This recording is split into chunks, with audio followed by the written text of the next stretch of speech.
Well, good Sunday afternoon. How are you? Woo! That's what I like to hear. There you are. Good afternoon and welcome to Charleston, West Virginia's historic McFarland Hubbard House, the headquarters of the West Virginia Humanities Council. This year, the council celebrates our 50th anniversary. Can you believe it? Our 50th anniversary. Yes, thank you. And what better way to kick off our year of celebratory programming than with the first event in our 2024 Little Lecture Series. We're so glad to be here among friends and new faces. Please allow me a moment before we get started to thank the West Virginia Humanities Council's excellent staff, all of whom work in collaboration to make events like these come together, but particularly Program Officer Kyle Warmack, who has curated this speaker series since 2020. This year's Little Lecture Series is funded in part by United We Stand, a special initiative of the National Endowment for the Humanities. In support of United We Stand's themes, each of our 2024 Little Lectures will explore in various ways the historical roots of societal conflict. In 1774, the quiet confluence of the Kanawha and Ohio rivers witnessed a great clash of arms as Virginia militiamen, led by John Murray, the 4th Earl of Dunmore, fought with a coalition led by the Shawnee people at modern-day Point Pleasant, West Virginia. Set against the backdrop of a deepening crisis in the American colonies, what has come to be called Dunmore's War was fought even as delegates met in Philadelphia at the First Continental Congress. Though its influence on the Revolutionary War which followed was extensive and decisive, the campaign itself is frequently neglected or glossed over in historical accounts. Recent historical work on Dunmore's War has been particularly sparse, which is why we're thrilled to welcome today's speaker. Army veteran, historian, curator, and researcher Glenn F. Williams is recently retired from federal civilian service as senior historian at the U.S. Army Center of Military History, Fort McNair, D.C., having also held positions as historian of the National Museum of the U.S. Army and historian of the Army Lewis and Clark Bicentennial Commemoration. Williams holds a PhD in history from the University of Maryland and is the author of several books, including Year of the Hangman, George Washington's Campaign Against the Iroquois, which was named one of the 100 best American Revolution books of all time by the Journal of the American Revolution. His book, Dunmore's War, The Last Conflict of America's Colonial Era, was called by various reviewers an outstanding example of how to write history and the most deeply researched campaign study of that conflict ever written, one that sets the new standard. And here today to enlighten us on the origins and historical effects of Dunmore's War, please join me in welcoming the first little lecturer of our 50th anniversary year, Dr. Glenn Williams. Mr. Williams, come forth.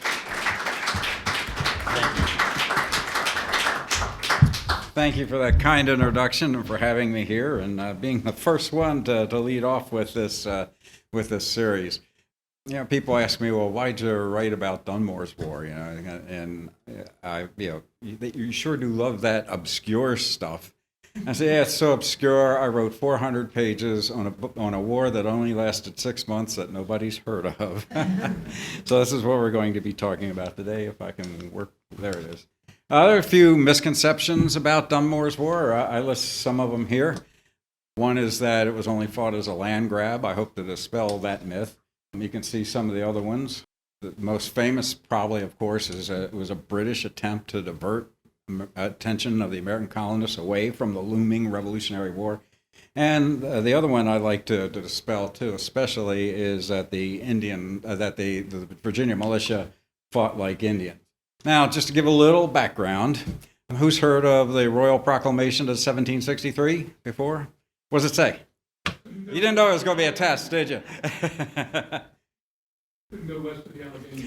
Basically, from an arbitrary line drawn from the headwaters of the rivers that flowed toward the Mississippi, was reserved to the Indians as their hunting ground. What does the next sentence say? Until our further pleasure is known. Okay, the Virginians always looked at it as temporary. Also included in the proclamation was the British government established 4 new colonies, okay? Grenada in the West Indies, East and West Florida, and Quebec. Quebec is not what we think of as Quebec today, or even Quebec and Ottawa today. Quebec included the former French colony of Quebec, plus what are now the states of Ohio, Indiana, Illinois, Michigan, and Wisconsin. All that area was included in the royal charter of which colony? Virginia. So who is going to be ticked off at this proclamation the most, do you think? Okay. And of course, as was mentioned in the introduction, this is also during the period of growing constitutional crises. I'm not going to go through each one of them, but you've heard of them. The Stamp Act, the Townshend duties that Virginia and Massachusetts led the colonies in resistance to. So let's talk a little bit about Lord Dunmore. How many have seen this portrait? Been to Williamsburg or seen it in books and stuff like that? How many of you saw it when the picture caption was as an officer in the Scots Guards? Good. Okay. I've heard people say that. Well, what color coats did British Army infantry officers wear? Scarlet. Okay. You can see that that's plaid. Okay. And the Scots Guards were not a Highland regiment, so why would they be wearing kilts? This is probably should be termed what we would call an election poster. Okay. When they combined the parliaments when they combined Great Britain, when they combined Scotland and England and Wales into Great Britain, you had Parliament. Some of the seats in Parliament were reserved for Scots aristocrats.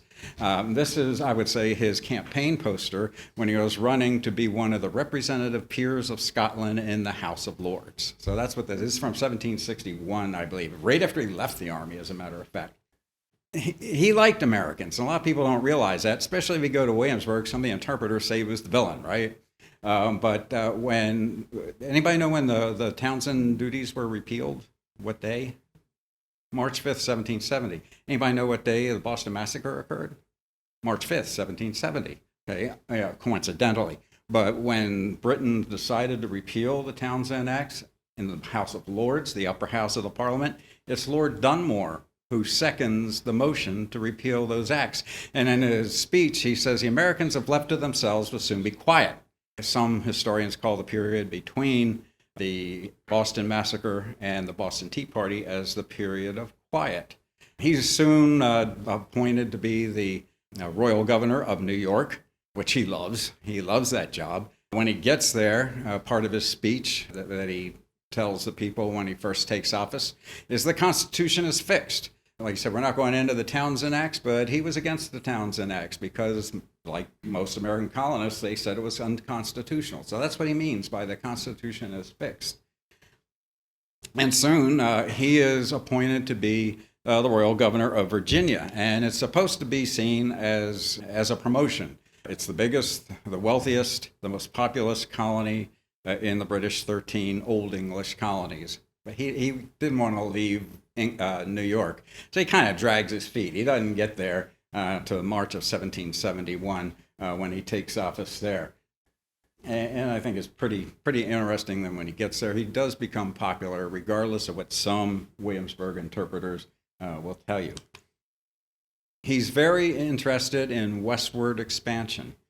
So we have a few things here about the expansion. And I mentioned about the difference in the Royal Charter of Virginia. That doesn't mean Virginia owns all that was in their charter. The British colonies would still recognize the right of primary occupancy from the doctrine of discovery, where original populations were recognized.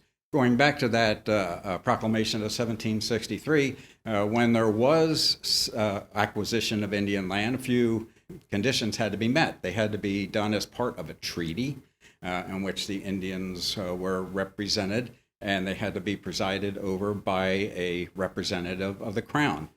So when it was obvious that the proclamation line was not really doing what it was intended, and there were already thousands of settlers settling west of the line, British Board of Trade directed the superintendents of Indian Affairs, Sir William Johnson in the north, Colonel John Stewart in the south, to negotiate treaties with the Indians to adjust that line. Okay, the one we're going to be concerned with most is the Treaty of Fort Stanwix, 1768, with the Six Nations of Iroquois. The Six Nations of Iroquois were an empire. Okay, we don't like to think of the Indians having an empire, but they claimed everything by right of conquest in upstate New York around what we call the Finger Lakes region now, down part of the Susquehanna, then west of the headwaters of the Allegheny. And the Allegheny turns into the Ohio, all the way down the Ohio to the Tennessee River. That's what they claimed, everything on the south bank. The Indians that lived there, they claimed that were under their dominion. Okay? And that'll play into the Dunmore's War when we get into that. The Southern Indians, the Cherokees, also claimed part of that land. So that's why there's a little back and forth that goes on with the other treaties, the Treaty of Hard Labor, La Caber, and the Cherokee Grant, because these conflicted with what the treaty they had negotiated with the Six Nations at Fort Stanwix. So let's get into a little bit of Dunmore's War and the lead up to Dunmore's War itself. The Governor's Royal Commission gives him several prerogatives. One, he appoints the officers of the militia. He can also raise provincial regulars, full-time soldiers, as well as call out the militia. And they can march anywhere in the province, anywhere in the colony of Virginia. They can't leave Virginia to say, cross into another colony.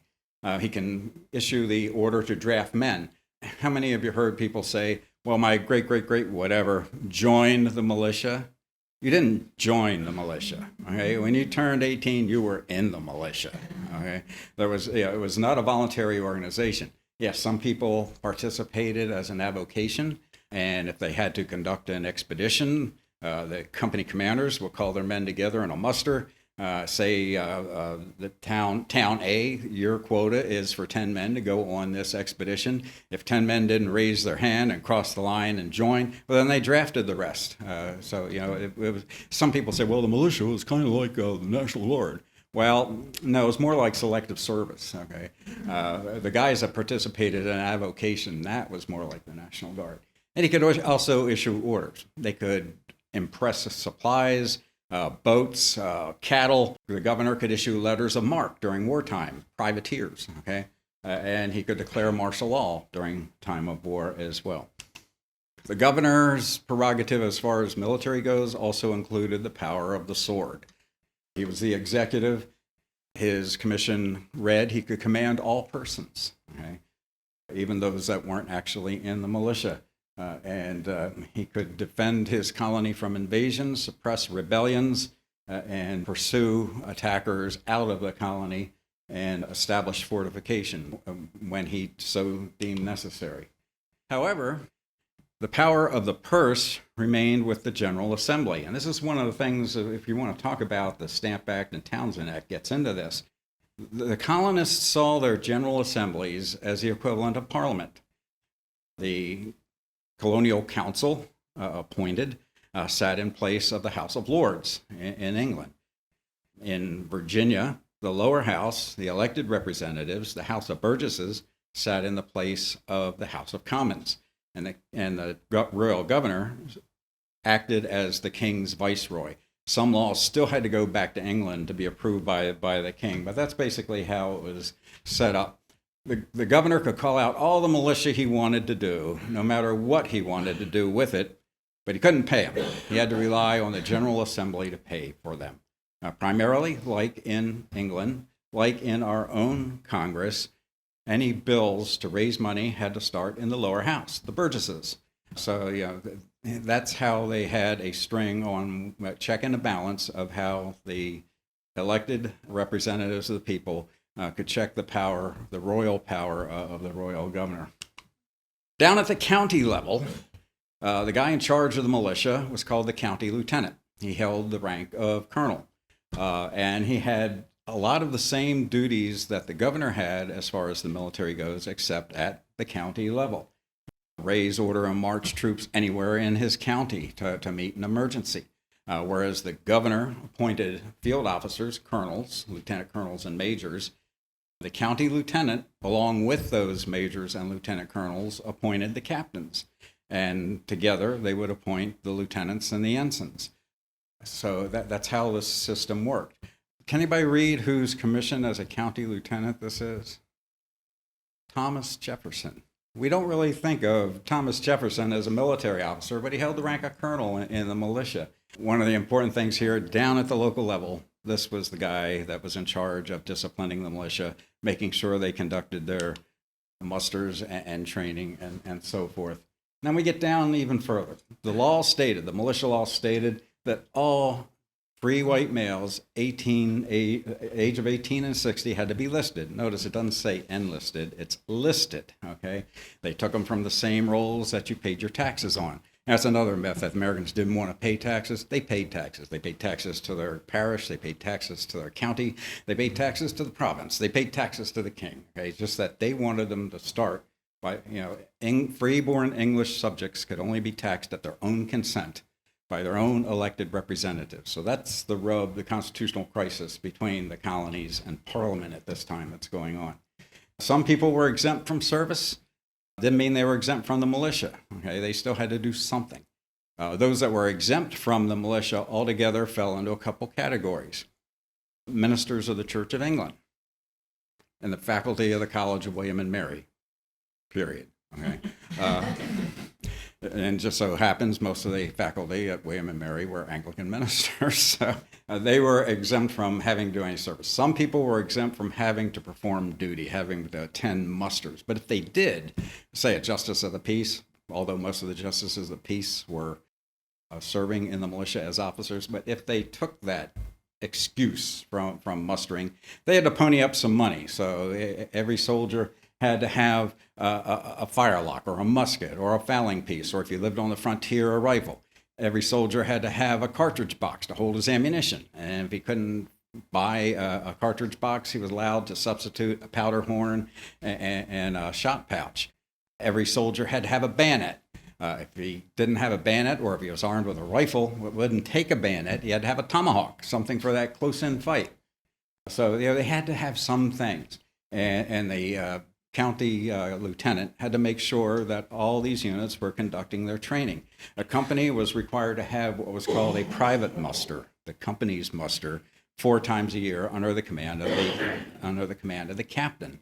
Once a year, and if it was necessary, twice a year, the county lieutenant would call the companies together to have a muster.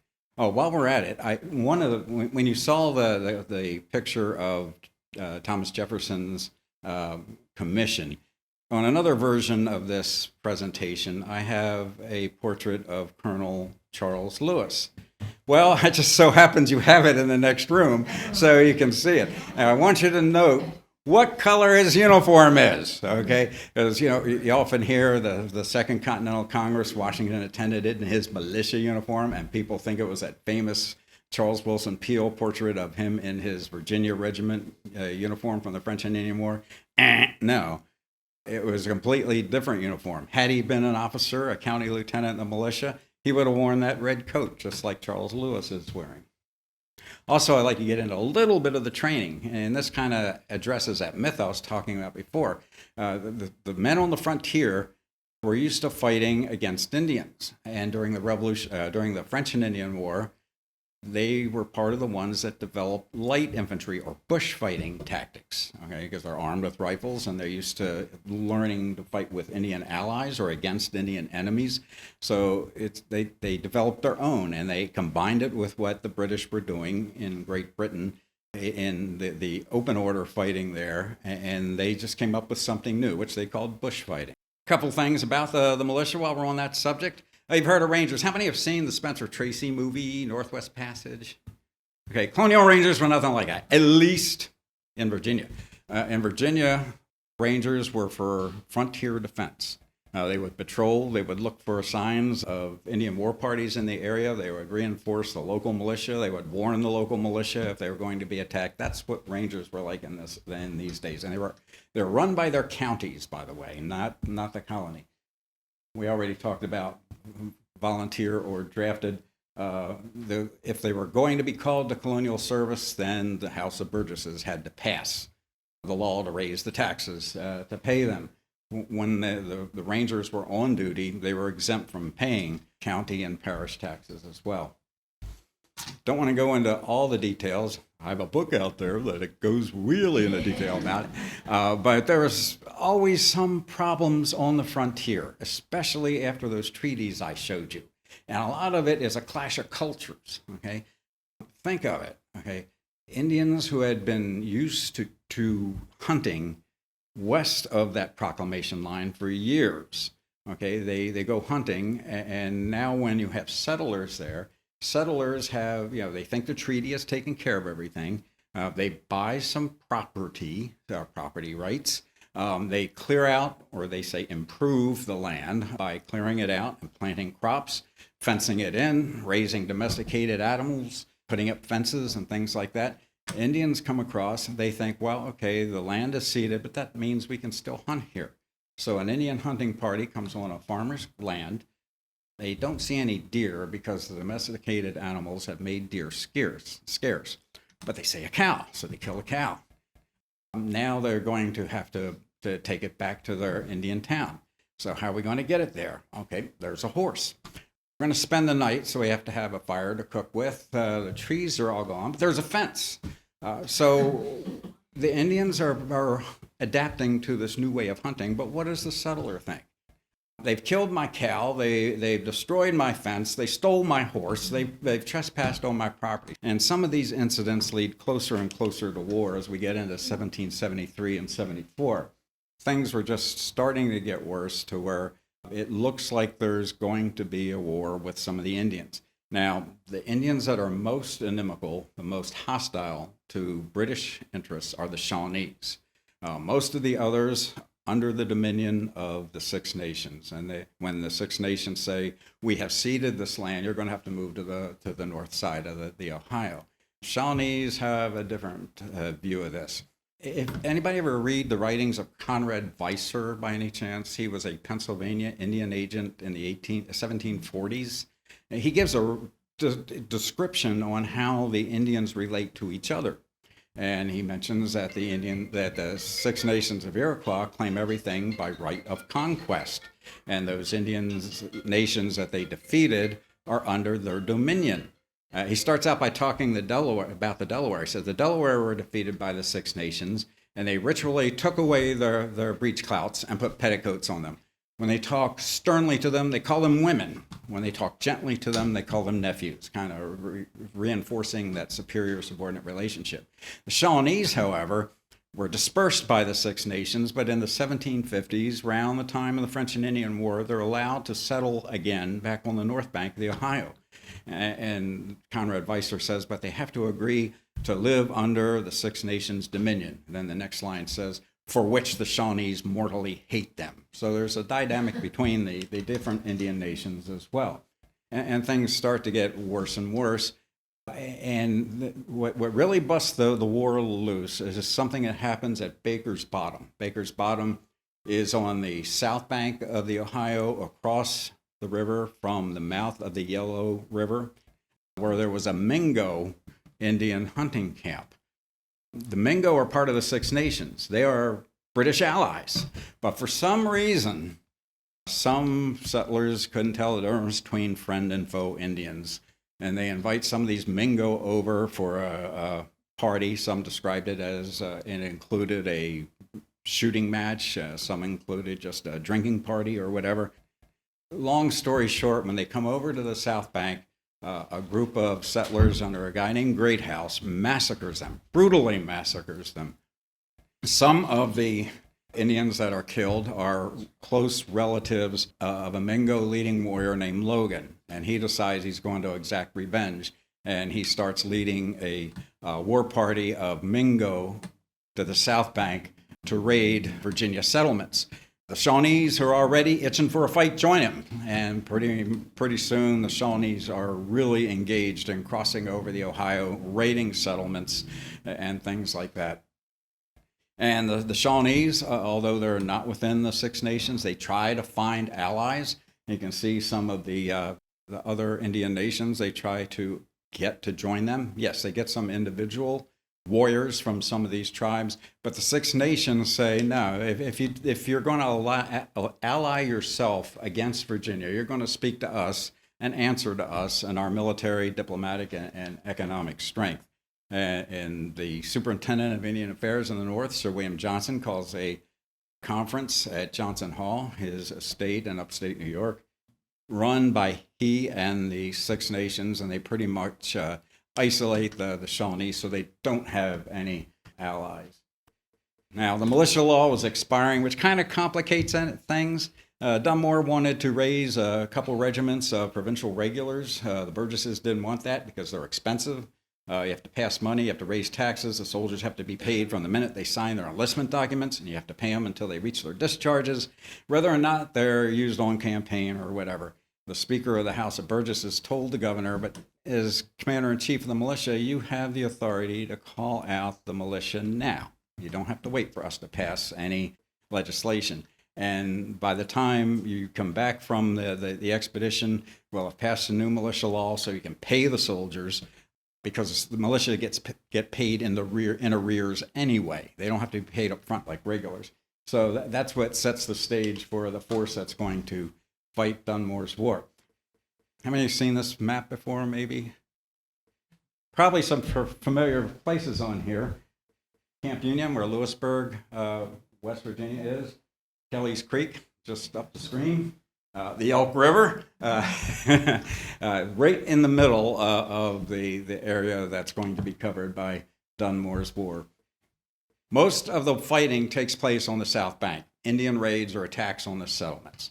The Virginians try one raid on a Shawnee town led by a major named Angus MacDonald. About 400 Virginia soldiers cross over the river. If you're familiar with Wacatamaica at all, it's a cluster of Indian towns. Some belong to Shawnees, some belong to Delawares, and so forth. They only attack and destroy the Delaware towns. The Shawnee towns. They leave the Delaware towns intact. Bottom line, though, it does nothing to change the situation. Raids are still going on the south bank of the Ohio. The Indians are still hostile. There's no sign that this is going to bring a swifter end of the war at all or not. So Lord Dunmore decides that the only way you're going to end this war is by launching a major attack against the Shawnee homeland. They are the primary enemy, and it's cheaper to do it because you can't be strong defending everywhere all at the same time. So attacking would end the war quicker than sitting on the defense. Break the military power of the Shawnees, hopefully, so they couldn't cause any more trouble on the frontier. And he decides he's going to conduct an operation coming with militia from two different directions that would unite and join, and then target the principal town of the Shawnee, Scioto, and that would put an end to the war. So one, we'll call them wings of Dunmore's army. The right wing, or the northern wing, is going to descend the Ohio. The left wing is going to ascend the Ohio. The one descending the Ohio, he alerts the county lieutenants of the counties seen there, Frederick, Dunmore, which is now called Shenandoah County, and Berkeley, and Hampshire. And I put down West Augusta District, but it's really the area around Pittsburgh that's claimed by Augusta County of Virginia are going to be in this northern wing. Most of them will muster at Winchester. Some will gather at Pittsburgh. William Crawford will lead most of them from Winchester to Wheeling, Virginia, where they'll wait for the rest of the Northern Army to come down. The rest build boats and are transported down the Ohio from Pittsburgh, and where they join at Wheeling.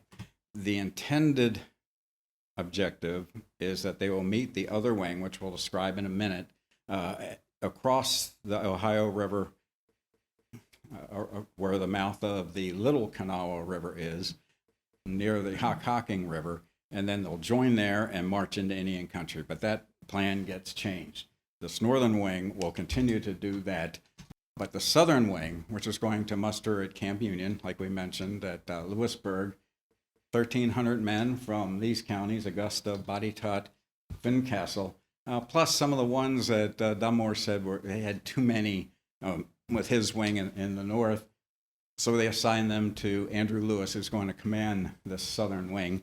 And they're going to, originally the plan was for them to meet Dunmore's northern wing on the Hockhocking, but Andrew Lewis convinces Dunmore that once he reaches Point Pleasant, he'll be closer to the Indian towns they want to attack than if he marches to meet him on the Hockhocking. So that's why they're going to stop at Point Pleasant, and we'll talk a little more about this. Okay. The advance to Point Pleasant.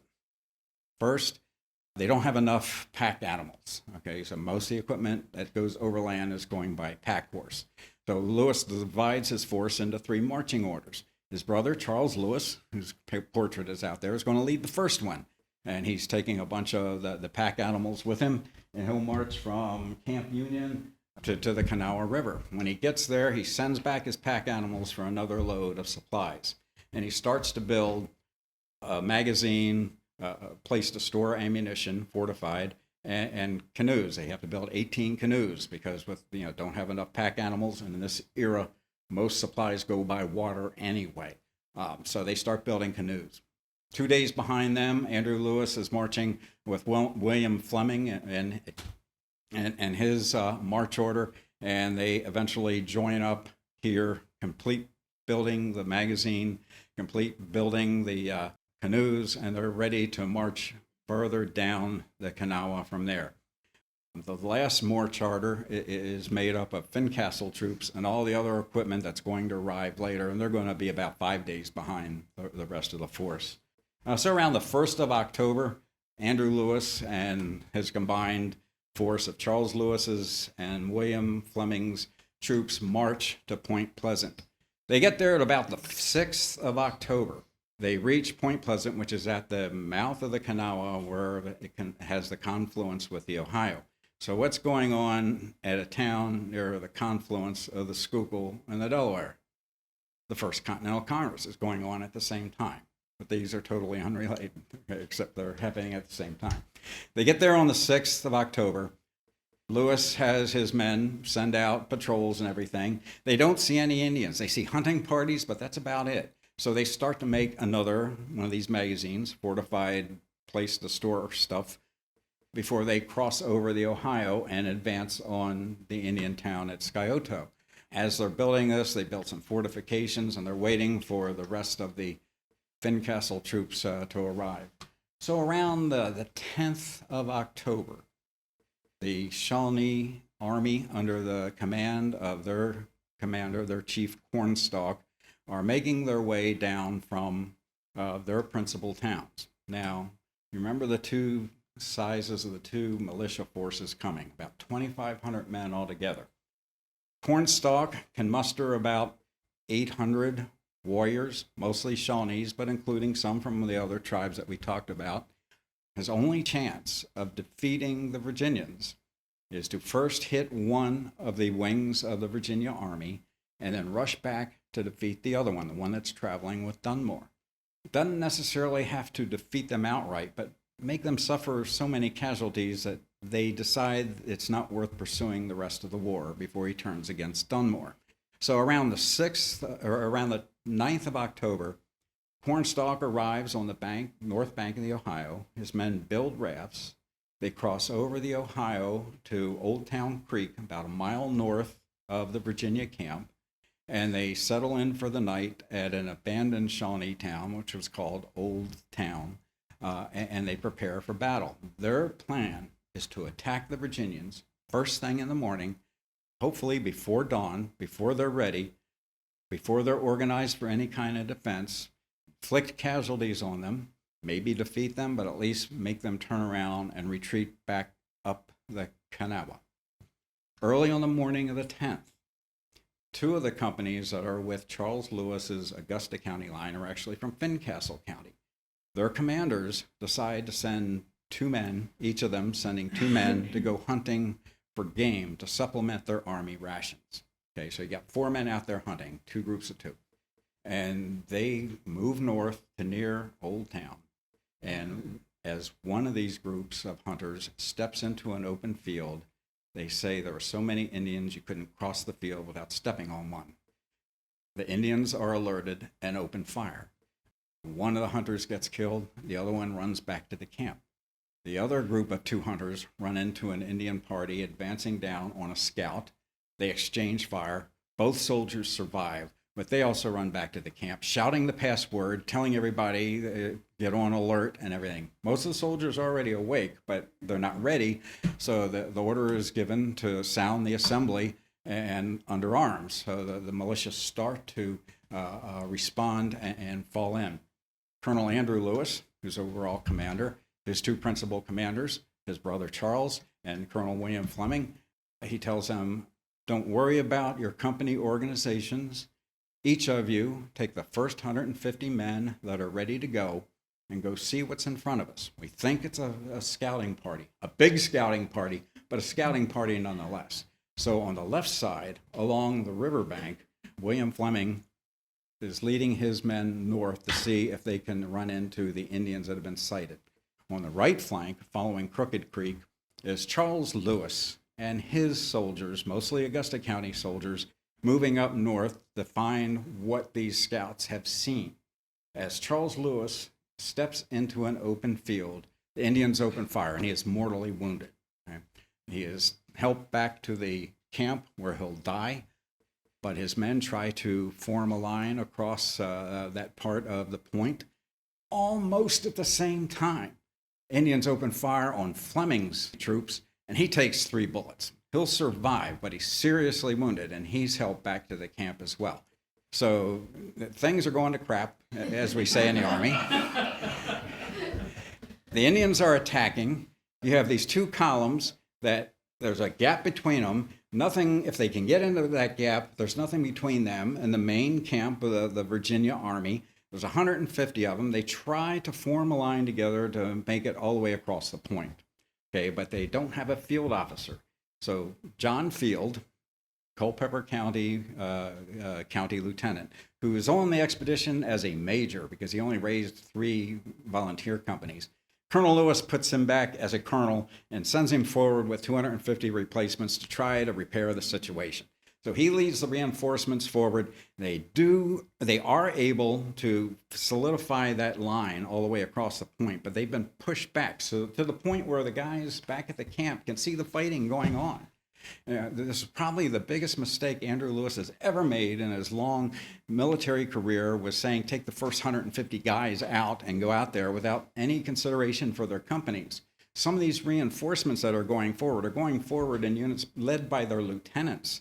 And some of them say, that's not my captain, I'm not following him. But to their credit, the company officers get them up there and get them on the line.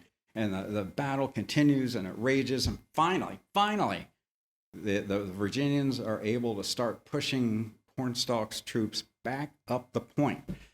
Cornstalk and his warriors go to a large hill, and the Virginians, now I have to point out, at this point, there's only about 800 Virginia militiamen in the fight, and there's only about, or on the point altogether, it's about 500 in the fight, and the Shawnees have about 800 there, probably about 500 in the fight. So it's a pretty fair fight, and the battle rages. The Virginians are not going to attack this hill that Cornstalk and his people are on, so they blast away at each other for most of the rest of the afternoon. Finally, this is not the type of fight the Indians want to engage in. Okay, so they start picking up their dead and wounded and carrying them to the rear, ferrying them back across the Ohio, and they're going to retreat back to their towns on the Scioto. And so about the same time, Colonel William Christian with the Fincashel troops shows up at the end of the battle as things are winding down. So that is the Battle of Point Pleasant. I like this picture. I think you've probably seen this on there's one of the West Virginia websites. What I like about it, it shows some of the Virginia troops are forming ranks and some are bushfighting in there. In the meantime, Dunmore, with his wing of the army, is advancing along Hockhocking Creek. The Cornstalk realizes that his Indian army is in the unenviable position of having an enemy army between him and his homeland that he wants to defend. So he and his warriors rush back to the Scioto, and he realizes that, his army is now depleted. They're exhausted from having fought at Point Pleasant, and he's looking at Dunmore with 1,300 fresh troops almost upon his towns, and they're entrenched. They build Camp Charlotte, which has an earthen fortification. What way do the Virginians, or way do the militia like to fight? They like to fight from behind a fortification. This Cornstalk has 2 choices. Either they can attack or they can ask for terms. So he goes to his subordinates, what we would call them, the other chiefs, and say, we have two choices. Either we can kill our women and children ourselves and attack the Virginians and their fortifications, because it's going to be suicidal, or we can ask for terms. And Cornstalk convinces them to ask for terms. So Cornstalk meets with Dunmore, and they conclude a peace called the Treaty of Camp Charlotte. Camp Charlotte is going to be temporary. Cornstalk promises to meet Virginia commissioners at Pittsburgh the next spring. What are some of the terms of this Treaty of Camp Charlotte? Okay, the Shawnees have to give up all the captives they took in raids on the settlements. All those non-combatants, all those women and children mostly, have to be given back, repatriated to the Virginians. They have to return all the horses they took in their raids. They have to promise, they have to recognize that the Ohio River is the boundary between Virginia and their homeland. Okay, no more crossing it. They have to open up trade on the Ohio River because they started to interdict that trade, and they have to give up 6 hostages. Now people say, hostages? Yeah, okay, 18th century term, hostages, okay? To ensure that the representatives of the Shawnees will be at Pittsburgh to talk the finalized peace treaty with the Virginia commissioners, they have to show a sign of good faith. So 6 chiefs or sons of chiefs will become hostages. But don't think these guys are tied up and blindfolded, okay? They walk on their own through Winchester down to Williamsburg. They are allowed the freedom of the town. They're not put in the jail, and they'll remain there until the treaty convenes. Those are the terms of the Treaty of Camp Charlotte. Dunmore demands no more land cessions from the Shawnees. They only recognize the Ohio as the boundary.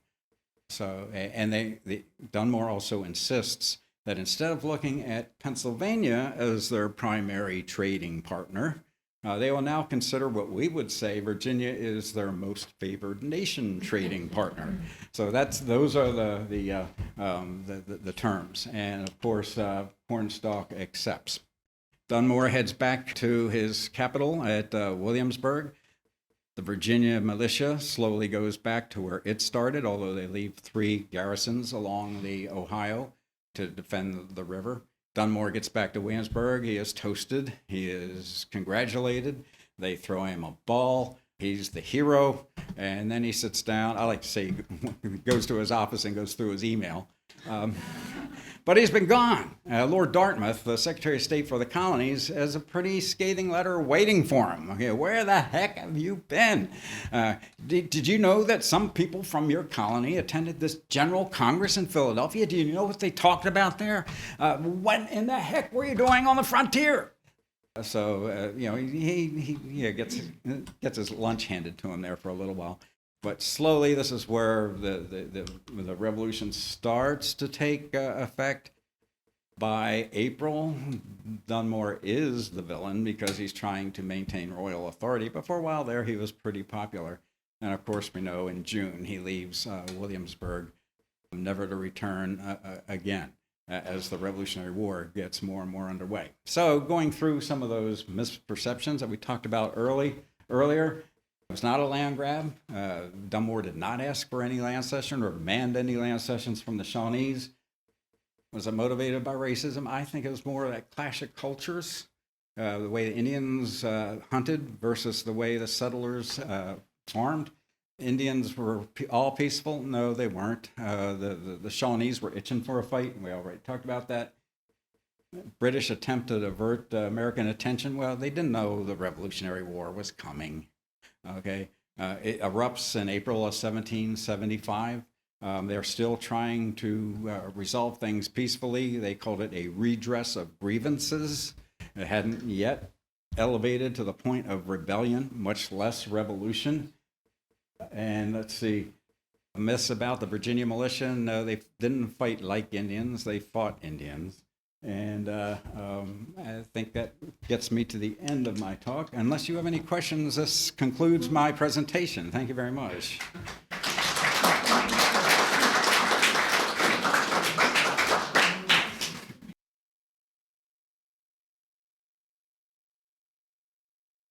Primarily armed with muskets. combination of different kinds of muskets. Some they would have taken in these raids that we talked about. Some they got from either the French or the British armies during the French and Indian War, or they were what were called trade muskets. Okay, the Indians, all of them, at some point or another, conducted a very lucrative trade with the English colonists in hunted goods, pelts, beaver being one of the most prized ones. And in fact, you know where we get the term buck from? That was the value of one buck's skin when an Indian had a pelt to sell to the settlers. And in return, they would get what were called trade muskets to do this hunting with. Of course, they had some of their traditional weapons like tomahawks and knives, spears, bows and arrows, but now they were no longer made, the blades were no longer made with bone or antler, they were made with steel that they traded with the settlers, so they are more effective type weapons. On the side of the Virginians, most of the militia from Augusta, Fincastle, and Botetourt County, being mountaineers, were mostly armed with rifled muskets. Very accurate, but slow to load. Some of the, what they called lowland militia from the Shenandoah Valley and some of the other counties were armed with muskets. In fact, when Dunmore gets to Winchester, where part of the army is assembling, he realizes that they are not very well armed, so he sends back to Williamsburg to have the magazine. If you've been to Williamsburg, you've seen the magazine. To have them send 300 stands of arms, muskets, bayonets, and cartridge boxes to help arm the militia of the wing of the army he would lead. Does that answer your question? No cannons, no artillery, all small arms. Yes, sir.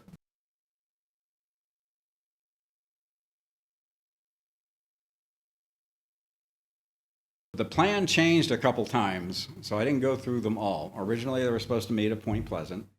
Then Dunmore changes it to meeting at the mouth of the Hockhocking across from the Little Kanawha.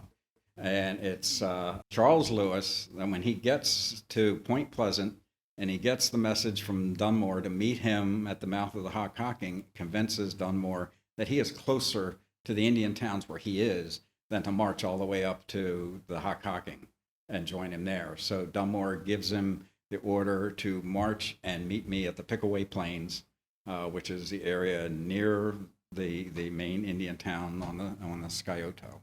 Does that answer your question? So they march. Lewis's army crosses the Ohio from Point Pleasant and then marches to the Pickaway Plains, whereas Dunmore's wing of the army marches up the Hockhocking to Pickaway Plains.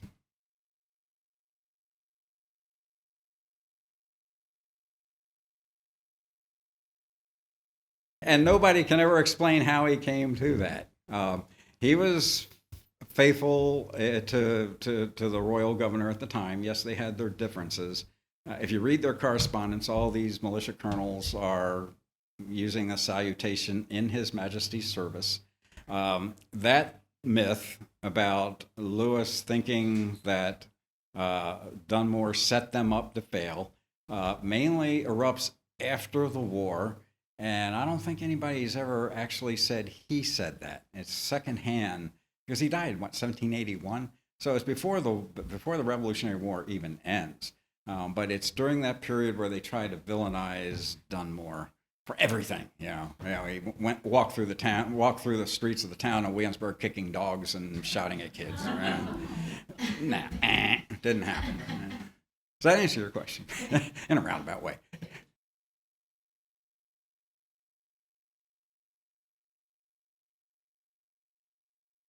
Yes and no. There was trade going on, but there were companies that were set up to trade with the Indians. During the period leading up to the war, most of these are based out of Pittsburgh. There was a trade going on. However, there was also some bad blood as well. And we can't say that all the Indians fought on one side, because Dunmore had with him Delaware scouts that guided him along the Hockhocking to the Indian towns. In fact, I think White Eyes is the name of the Delaware chief, and he says, I can bring you 120 warriors. Dunmore was afraid that some of the militia might not take the time to figure out which ones are Delaware and which ones are Shawnees. So he only accepts the services of some guides or scouts.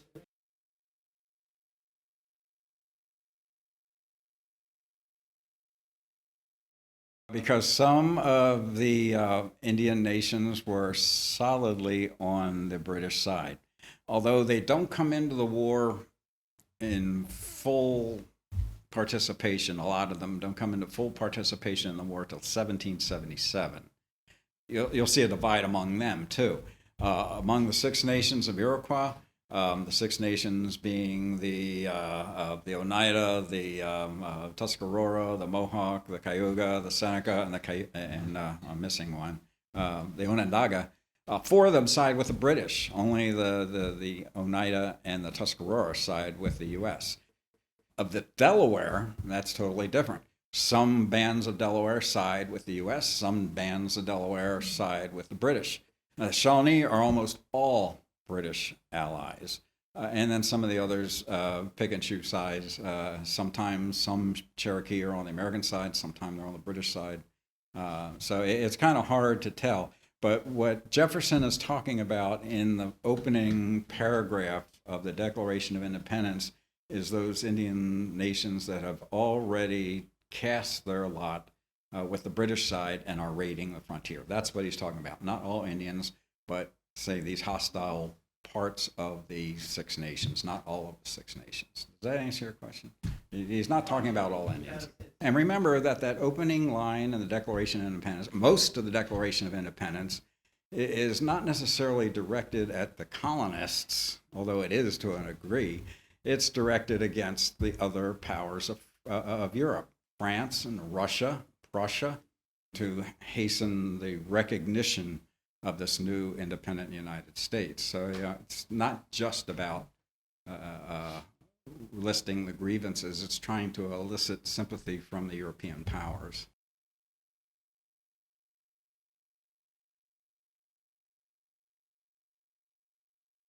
The two Lewises that are in the Battle of Point Pleasant are related to Meriwether Lewis, and Clark.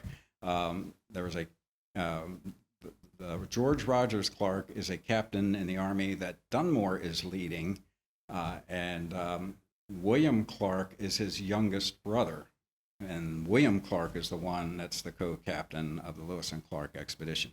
He and Meriwether Lewis were Army officers together in 1794 at the Battle of Fallen Timbers.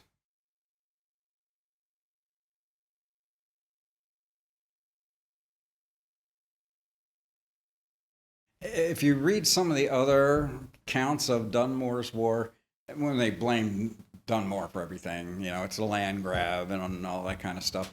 Yeah, they're based on primary sources, but they're mostly based on Pennsylvania's primary sources. And at the time, Pennsylvania and Virginia had a boundary dispute over the area around Pittsburgh. So the Pennsylvania sources are not going to say anything good about Dunmore or Virginians, period. The Virginia primary sources are looking at it on, we have this new boundary that has replaced the proclamation line, but we have some bands of Indians that are violating it. Yes, we recognize that the Baker Bottom or Yellow Creek massacre takes place, and John Connolly, who's the militia commander in Pittsburgh, is actually sending out letters to his subordinate militia commanders to try to arrest the Great Houses for this murder of Logan's family. But he can't ignore the fact that there are Indian war parties attacking settlements. And it gets beyond the capability of the counties. If you read the counties' correspondence, it's beyond their capability to handle. So that's when Dunmore steps in with the military power of the rest of the colony. So a lot of what I read came from Virginia sources, also British sources, like General Thomas Gage, Commander-in-Chief of His Majesty's forces in North America. He has quite a bit to say. The records of the British Indian Department that runs diplomatic relations with the various Indian nations and also sets up trade relationships with them. So you have Sir William Johnson in the north, mostly with the Iroquois, and you have Colonel John Stewart in the south, mostly with the Cherokees, and their dealings with it. So I get a lot of from them. Some of the Pennsylvania Quakers interactions, because they seem to want to make sure that the Virginia and the Pennsylvania negotiators at some of the treaties are saying the right things and treating the Indians decently and not trying to pull something on them. So that's in there too. So there are quite many different sources that I consulted, and I consult only, or I should say, almost only primary sources, not relying on secondary sources, because I find them sometimes suspect, like setting up the Virginia to fail because the revolution's coming. Thank you. And thank my wife for sitting through this about the 800th time. She could probably give this better than me.